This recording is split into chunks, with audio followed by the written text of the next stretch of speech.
This video is brought to you by Altium 365, where the world designs electronics, and Octopart, the fastest search engine for electronic parts.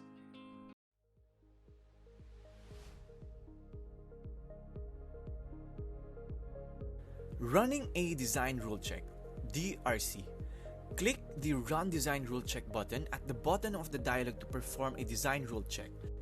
When the button is clicked, the DRC will run. Then, the Messages panel will open and list all detected errors. If the Create Report File option was enabled in the Report Options page of the dialog, a Design Rule Verification report will open in a separate document tab. The report for this tutorial is listed in this table.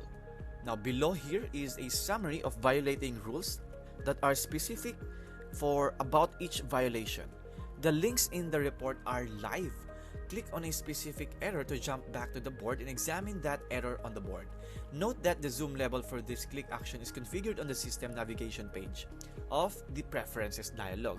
Experiment to find a zoom level that suits you. Now here you can see in the upper section in the report details the rules that are enabled for checking and the numbers of detected violations. Click on a rule to jump and examine those errors. And below here in the lower section of the report, it shows that the rule that is being violated. Now followed by a list of objects in the error, click on an error to jump to that object on the PCB.